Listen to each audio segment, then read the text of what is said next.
Bang! Neeves Knives, I'm Jared, and in this video we're going to talk about the knives I carried the most throughout 2022. Starting the list off, we have the Wii Subjugator. Between this and the Beacon, I carried them very often. This one's been sharpened already multiple times, and it was just an easy knife to grab. Solid knife, premium materials, 20 CV, titanium frame lock, and it had a fantastic blade shape. So because of the blade shape, the ergos, and it just, being solid materials, it was a quality knife to carry, and it worked very, very well. It feels really tough, and yeah, it worked out really good. So that was more towards the beginning of the year. Same with my 80 20.5. Another one. I carried this one quite a bit, a lot actually. I was testing the Magnet Cut at 64.5 HRC, and it has a reblade by Brian from Transparent Knives, and then titanium scales from Original Goat and backspacer. And it's basically, it was originally a knife made in Taiwan, but now this is basically fully USA made. The only thing left from Taiwan is the lock on the inside and the liners. Let me see something. Yeah, because these ones have the liners. All right. But yeah, awesome knife. And it, the blade, the Magnet Cut held up extremely well. Stayed sharp for a ridiculous long time. And it just, because of the blade shape, the size, the ergos, it just works really good. It has insane geometry, 10 thousandths behind the edge. Passing through materials was like nothing. And because the edge retention was so good, I rarely had to sharpen it. Next was my Rockwall. So I carried this thing a lot because I had I carried an organizer on my hip. So there were actually a few knives. Let's just pull them all up. So this is the TACTILE Rockwall. Then I also carried a lot the Hindsight XM18 3-inch because they fit so good in that pocket. Then the MEDFORD Slim MIDI was another one. Absolutely love this knife. And yeah, this one probably ended up the most in that EDC organizer. Between this one and, well, between all three of them. And then the other one was this one, my KANSEPT CONVICT. These four knives right here wound up in that spot, in that organizer, very, very often. They were very easy grabs. They fit really well, and they worked out great as a side knife. Now this one's like a full-size knife, but it just, because of the non-deep carry clip and everything, it just worked out really good inside that organizer. And this one went very well with my TACTILE pen.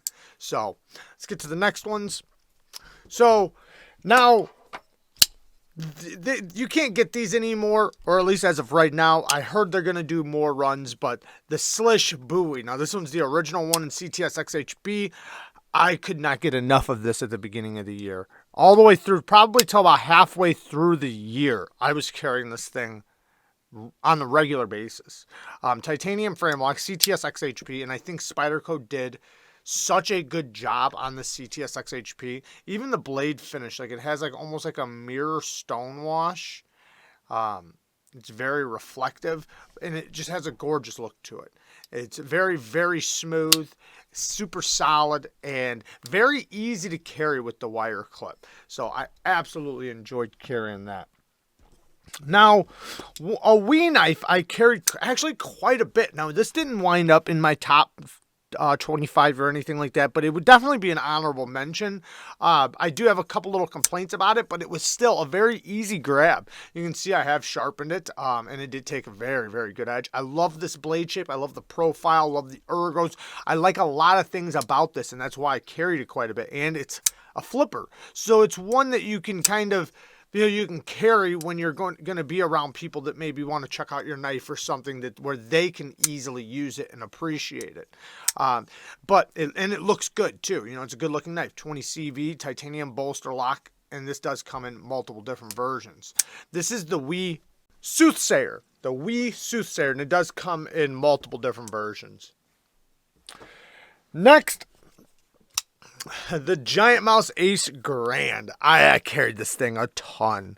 I did modify it, and yeah, it's so ergonomic, and it's such a tough knife. yet it's not like a hard use knife. I mean, I guess you could call it a hard use knife, but you know, it's not something I would be sitting there batoning with or anything, but it's definitely something I could be a little bit tougher on and be very comfortable with it. It slices really good. It's been sharpened multiple times. Elmax steel. I don't mind Giant Mouse's Elmax. I think they do a decent job with it.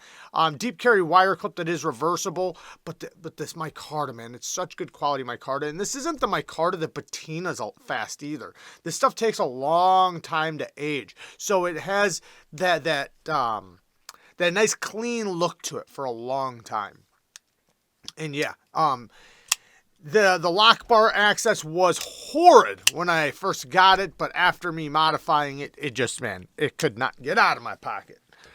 And speaking of Giant Mouse, the Giant Mouse Jutland. Now, I didn't start carrying this till towards the end of the year, but man, and to be honest, this is probably the least one carried out of all the knives on this list, but I carried it quite a bit. And as soon as I got it, I just couldn't get it out of my pocket. You know, I probably carried it like, I don't know, probably 2 weeks straight right when I first got it, because it was just an easy grab. You know, I do need to sharpen it. I don't know.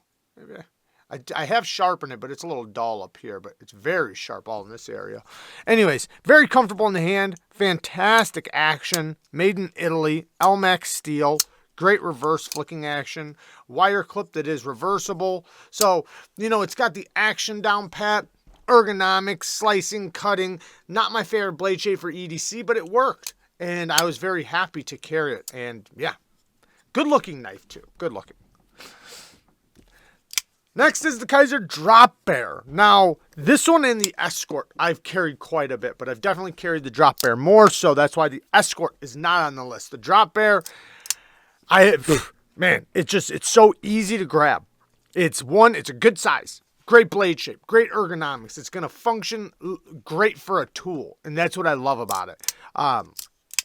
The clutch lock, I usually set mine to the strongest, or even put the strongest Omega springs on there, because if you don't know, they do come with extra Omega springs that are a little bit thicker, so you can increase the detent. I love doing that. I think that was an awesome thing to do with the crossbar locks.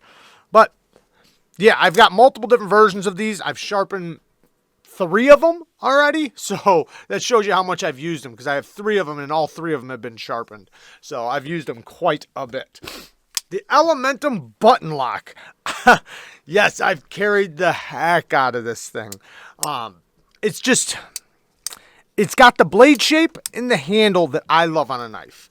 I love this handle. I think it's very ergonomic, very neutral. It works in every grip with this blade shape that works great with it. So this blade shape, I think, is one of the most useful functional blade shapes for me. I can do utility cuts, I can slice, I can do reverse grips, you know, and cut ropes or whatever. The action, you know, yeah, I kind of wish it was a liner lock with a detent or a regular button lock with a detent, but I'm not even mad at it anymore, because it's something unique, it's something special. It's a budget gravity knife, and I love it, you know. Screw what anybody says about, you know, even myself, because in the beginning, that was one of my biggest complaints was about it not having a detent. I'm sure they're going to wind up coming out with another version, so I don't think we have to worry about that.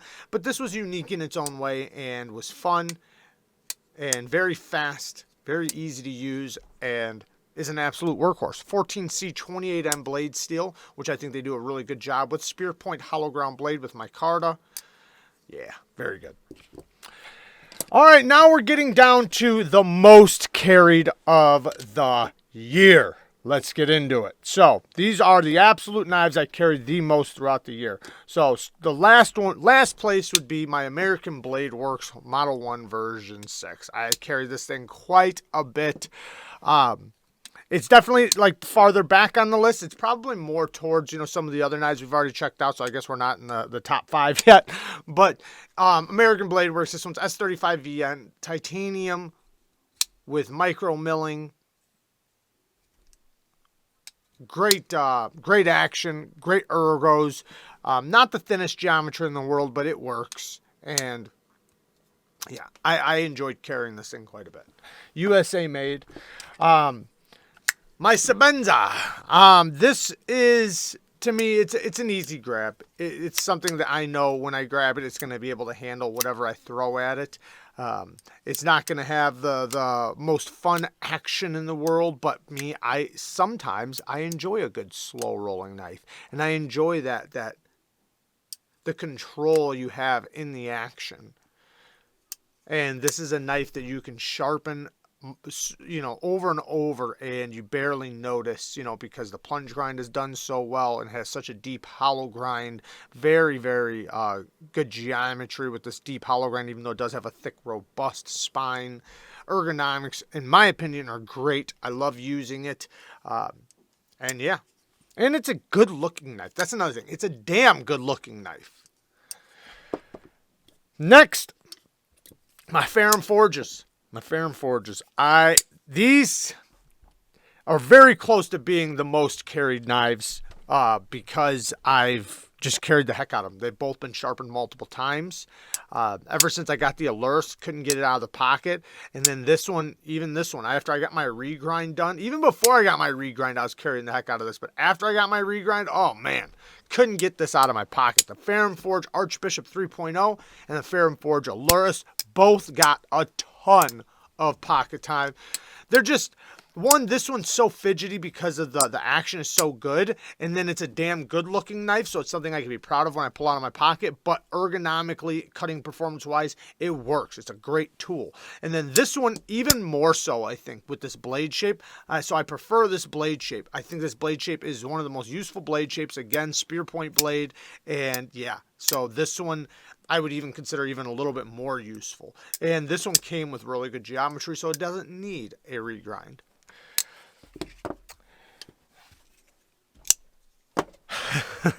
My HOGUE DEKA. Now, I didn't get this till recently, but I got to use other ones too throughout the year. But I wear track pants or workout pants quite often.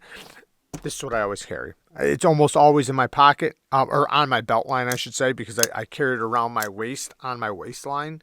And it's super light. And ever since I got the original GOAT aluminum scales on it, it just brought it up like 100 notches. Because now it feels super solid. These scales fit so perfectly. I mean, this thing is a vault. It really is a vault, but watch this. Like, you can't even flex anything out of this. Look at that. So there's no flex, and it's super lightweight still. So because of those reasons, it makes it very easy to carry on the waist. Not saying that I don't carry heavier things on my waistband, because I don't really care. But this is very easy to carry. You almost forget it's there, and it makes it to where I can work out and do things and not have to worry about, you know, the bulge off the side of my hip, or it's scraping anything or banging into anything. And then my Hindsight XM18 Skinny.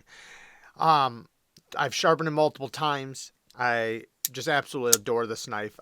It's one of my favorite knives in my collection. It's such a great blade shape. The ergos, I love these ergos, and it's thinner, so the geometry is a little bit better, and it's more comfortable, in my opinion, to carry. So it's one that just works really good for my purposes. You know, somewhat of a harder use, tough knife, but it sits in that happy medium. So like my other XM18, shout out to Mr. Amazing, is a little bit bulkier, you know, so it's a little bit more hard use. This one tones it down just a little bit, but still is super tough. So a lot easier to carry. And I don't mean easy because it's, you know, like it's hard to carry an XM18. I just mean, you know, it is a little bit more compact. It is a little bit more slicey. So, you know, yeah, it feels more comfortable in my opinion. And last, my K390 Spyderco PM2. This has been changed multiple times. These are my new fat carbon fiber scales. I have absolutely carried the heck out of this thing. I don't know how many times I've sharpened it, but it's definitely had multiple edges. And, you know, this in the crew, I have my crew wear one too, so I want to be clear. Between this, my crew wear, and I had the Pair 3 and MaxMet that I recently gave away. Between all three of those, I carried the heck out of the PM2 and the PM3. But this K390 and the crew wear, I won't be able to link one of these down there, but I can definitely link the Crewware one. They take such a ridiculously sharp edge, and it hangs on to it, and it takes the type of edges I love. Like even this right now, I bet you this thing would whittle hair right now. Holy cow, is it sharp. But with the compression lock, makes it a little bit more fidgety. I need to put on my, what the heck's it called? My CME from OCD for EDC. I need to put that one back on there. But yeah, there you guys go. That is a quick look at all the knives that I carried the most. Now listen, man, there's a ton of knives I carried, guys. I carried a ton of knives. Like I could sit here and talk about, you know, my Sharp Eye Designs, my Keen, and which are all knives I carried a lot. Even my little Elementum. This thing went in as a secondary in many cases, whether it was in my bag or my EDC organizer. But when I really had to think about what knives I gravitated towards the most, these ones were definitely all of them. I love you guys. Thank you guys for watching. Peace.